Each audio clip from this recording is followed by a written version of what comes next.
Hello guys, welcome to the my channel जहां मैं horror videos डालता हूं। फर्स्ट चैनल भी है जहां मैं गेमिंग वीडियोस भी डालता हूं। उस चैनल को जाकर भी सब्सक्राइब कर लेना, लिंक इन द डिस्क्रिप्शन।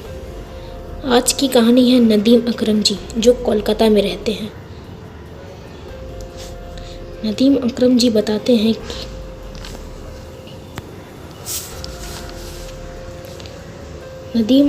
बताते हैं कि दोस्तों, हम सभी जानते ही हैं कोलकाता का रविंद्र सरोवर मेट्रो स्टेशन कितना फेमस है हॉन्टेड होने की वजह से। कोलकाता के रहने वाले नदीम अकरम जी को भी ये पता था कि रविंद्र सरोवर प्रेत पीड़ित है, मगर उन्हें कभी ऐसा लगा नहीं था। वो अक्सर ही रविंद्र सरोवर स्टेशन से ही आया जाया करते थे। नदीम जी एक कस्टमर केयर एग्जीक्यूटिव हैं। उन दिनों महीनों की एंडिंग होने के कारण काम कुछ ज़्यादा ही था, जिस वजह से वो उस रात अपनी ऑफिस से निकले तो तब तक काफ़ी रात हो गई थी। उन्हें जल्द से जल्द मेट्रो स्टेशन पहुंचना था क्योंकि आखिरी मेट्रो 10 बजे की थी और वो समय रहते ही मेट्रो स्टेशन पहुंच गए। स्टेशन लगभग खाली ही था, सिवाय वहाँ के कर्मचारियों के कोई और नज़र नहीं आ रहा था। और अभी भी कुछ टाइम था तो नदीम जी वहीं बैठकर अपनी मेट्रो आने का वेट करने लगे कि तभी उन्हें ऐसा लगा कि किसी ने उनका नाम पुकारा हो। अपना नाम सुनकर लगा हो शायद उनका कान बज रहा है। यहाँ भला उन्हें उनके नाम से कौन बुलाएगा। लेकिन फिर कुछ देर बाद नदीम जी को किसी ने उनके नाम से पुकारा।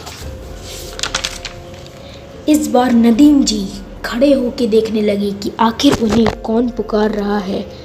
आसपास देखने पर उन्हें कोई भी नज़र नहीं आया, मगर ये साफ था कि ये उनका भ्रम तो नहीं था।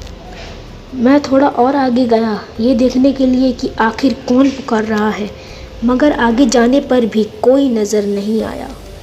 मेट्रो के आने का अब वक्त तकरीबन हो ही गया था कि तभी मुझे किसी के चलने की आहट सुनाई दी जो ट्रैक की तरफ से आ रही थी। अब नदीम जी उस आहट की ओर बढ़े और जब उनकी नज़र ट्रैक पर पड़ी तो उनकी चीख निकल गई और हड़बड़ाते हुए पीछे की ओर गिर पड़े। वो जैसे तैसे उठे और दौड़ते हुए स्टेशन के बाहर आते आते वो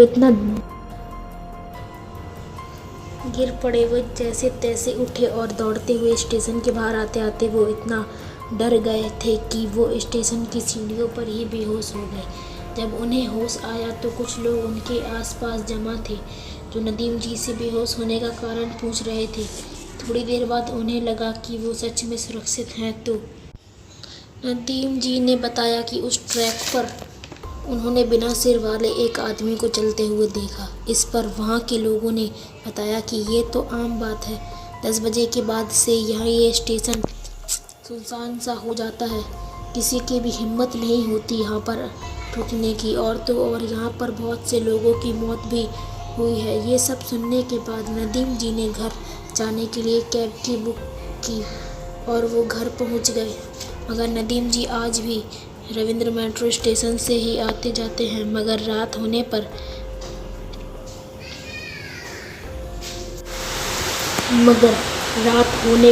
वो टैक्सी का ही इस्तेमाल करते हैं।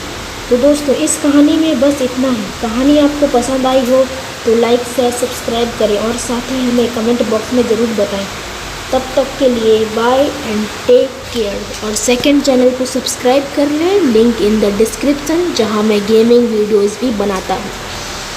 Bye and take care.